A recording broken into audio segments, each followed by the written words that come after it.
लाखे, एक राक्षस जो बना रक्षा।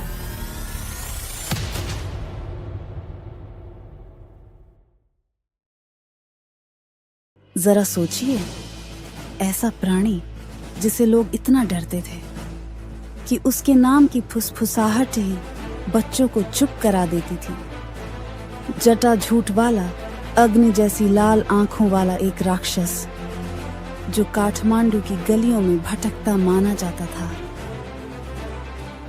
पर अगर मैं कहूं कि यही राक्षस इस शहर का रक्षक बन गया, यह अच्छाई और बुराई की साधारण कहानी नहीं है। यह रूपांतरण की कहानी है, डर की, प्रेम की और मोक्ष की। यह कहानी है लाखे की, उस राक्षस की जिसने रक्षक बनने का चुनाव किया।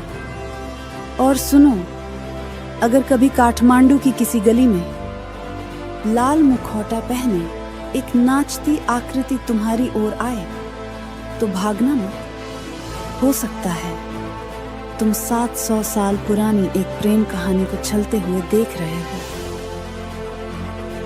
कहते हैं लाखे कभी केवल एक फुसफुसाहट था, देवताओं और मनुष्यों की दुनिया के बीच का एक द्वारपाल आत्मा, न पूजित न भयभीत, बस भुला दिया गया। लेकिन जब देवताओं ने उसका नाम चुपचाप मिटा दिया, उसने पुकारा पहचाने जाने के लिए, और उस चीख में उसके श्राप की पहली दरार पैदा हुई। निर्वासित, शापित, क्रोधित, लाखे ने काठमांडू को पंजों और अग्नि से तूफान की तरह चीर दिया। वह है मानवीय रूप में अग्नि, एक तूफान जिसकी छाती में दिल धड़कता है। लाखे, जिसे लोग कभी एक राक्षस समझ भयभीत होते थे। उसने मंदिरों का अपमान किया, उसने बोधि वृक्ष उखाड़ दिए, उसने रात में अपना दुहक चीखा और हवाओं में सदियों तक सर्दी भर दी। पहचाने जाने की चाह में वह बन गया जिससे लोग सबसे अधिक डरते थे। उसे जानवर कहा गया, श्राप कहा गया, निर्दयी तूफान। पर कोई नहीं जानता कि उसके भीतर क्या जलता था। वो सिर्फ ताकत नहीं था, वो सिर्फ क्रोध नहीं था, वो एक पुकार था जिसे सदियों तक किसी ने नहीं सुना।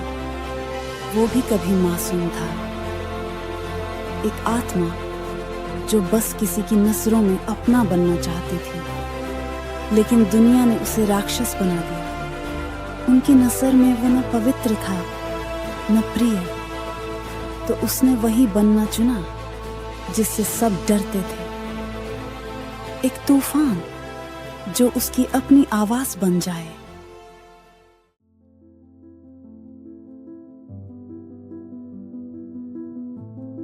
फिर एक दिन उसने देखा एक लड़की जिसकी आंखों में डर नहीं था बल्कि समझ थी।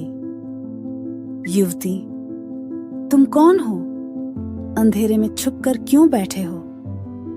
लाख, मैं एक मुसाफिर हूं जिसकी कोई पहचान नहीं। युवती, तुम डरावने दिखते हो, लेकिन मुझे डर नहीं लगता। मुखौटा हटाकर अपना चेहरा दिखाओ। लाखे के दिल में एक ठंडक सी बहती है। इतने वर्षों में पहली बार किसी ने उसे डर के रूप में नहीं, एक इंसान की तरह देखा। लाखे ने मुखौटा हटा दिया। उसका चेहरा घावों से भरा, लेकिन आंखों में करुणा झलकती है।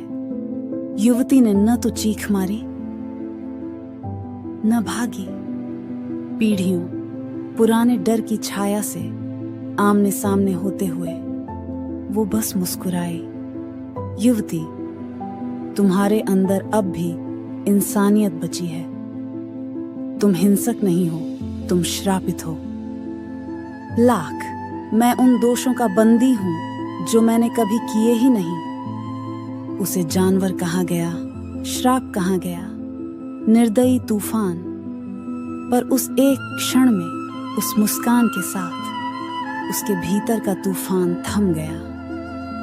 युवती, यदि तुम्हें पीड़ा हुई है तो यह इस बात का प्रमाण है कि तुमने प्रेम किया है। उसकी आवाज शांत, अडोल। अगर तुम्हारे दिल में दुख है, इसका मतलब है कि तुमने परवाह करना सीखा है, कि तुमने कुछ ऐसा खोया है जो मायने रखता था। और यही सबसे इंसानी बात है। लाखे की देह तन जाती है, हवा उसकी लंबी जटाओं को छेड़ती है, उसका लाल मुखौटा थोड़ा झुकता है, जैसे तय नहीं कर पा रहा हो, आगे बढ़े या गुम हो जाए। युवती, नरम स्वर में, लोग तुम्हें राक्षस कहते हैं, लेकिन मैं उन आंखों को देखती हूं जिन्होंने बहुत ज्यादा दर्द सहा है, उस खामोशी को जो बहुत सारे तूफानों का बोझ उठाए हुए है। तुम जो थे वो ये तय नहीं करता कि तुम क्या बन सकते हो। लाखे का हाथ थोड़ा उठता है, कांपता हुआ, झिझकता हुआ, जैसे किसी ऐसी चीज को छूना चाहता हो जिसे वो समझ नहीं पा रहा। उसने पहली बार महसूस किया कि राक्षस भी चाह सकते हैं, कि श्राप भी मोक्ष पा सकते हैं।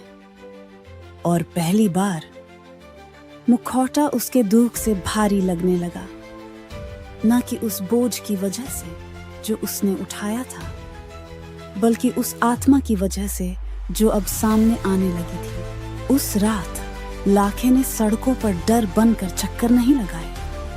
कोई पीछा करने वाला नहीं था, न कोई डराया गया, बस मौन था और दूर मंदिरों की घंटियों की ध्वनि जो अब उसके दिल की नई ताल से मिल रही थी। लेकिन सबसे कोमल हृदय को भी अपने अतीत का बोझ उठाना पड़ता है, और केवल प्रेम सदियों का डर नहीं मिटा सकता।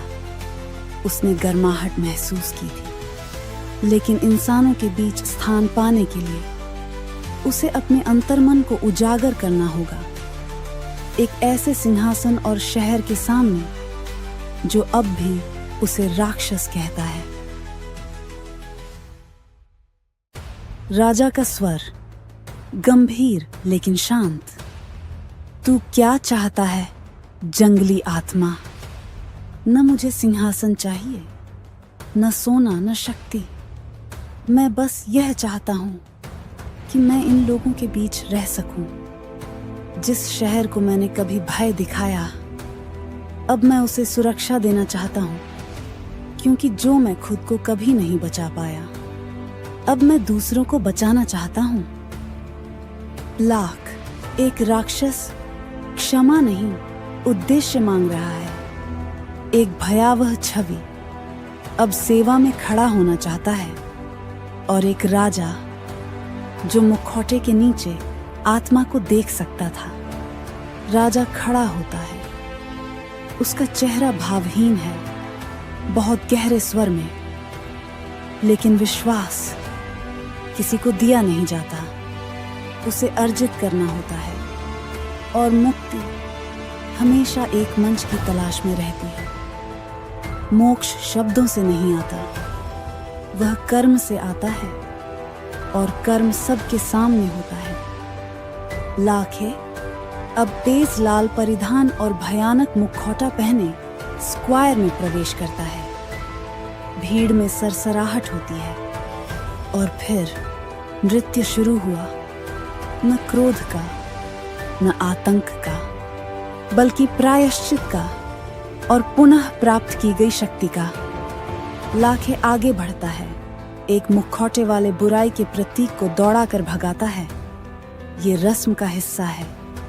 लोग जय जयकार करते हैं। जहां पहले वह डर फैलाता था, अब वहां वह अंधेरे को भगाता है। बच्चे की धीमी फुसफुसाहट, माँ, क्या वो अब भी राक्षस है? माँ मुस्कुराते हुए, नहीं बेटे, अब वो हमारा राक्षस है। जिस शहर ने कभी उसके नाम से कांपना सीखा था, अब उसी के साथ नृत्य करता है। हर पदचाप में वह अतीत को रौंदता है। हर घूम में वह अपनी कहानी दोबारा लिखता है। अब वे राक्षस को नहीं देखते, वे रक्षक को देखते हैं, जो कभी थकता नहीं, जो अंधेरे में रोशनी तलाशती है, जो दुश्मन सामने हो तब भी रक्षा से पीछे नहीं हटता। अब उसका मुखौटा डर का नहीं, विश्वास का प्रतीक बन चुका है। कुछ राक्षस अंधकार में जन्म लेते हैं, पर कुछ बस रोशनी बनने के कारण की प्रतीक्षा करते हैं। कभी कभी राक्षस हम नहीं होते, बल्कि हमारी नजरें होती हैं। और कोई अगर देखना चाहे तो हर श्राप वरदान बन सकता है। हर संस्कृति में कोई न कोई रक्षक होता है, लेकिन लाखे जैसा उग्र नृत्य कोई नहीं करता। उस दिन से लाखे हर वर्ष पर्व में नाचता है। कोई उसे देखकर डरता है, कोई हंसता है, पर कोई नहीं जानता कि उस नृत्य के हर कदम में एक आत्मा की पीड़ा दबी है और एक रक्षक का प्रेम। समय बीत गया, पीढ़ियां बदल गईं, पर लाखे अब भी आता है।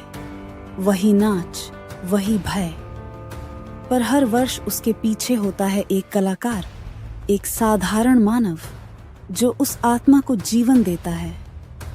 तो अगली बार जब तुम लाखे को देखो, डरना मत। याद रखना, वो रक्षक है जिसने अपने श्राप को सेवा में बदल दिया।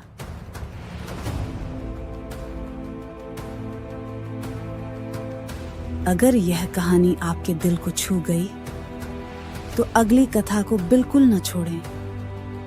इंद्र जात्रा की कथा अभी क्लिक करें और जानिए उस किंवदंती को जो आज भी हमारे बीच चलती है। तब तक जिज्ञासु रहें, जुड़े रहें।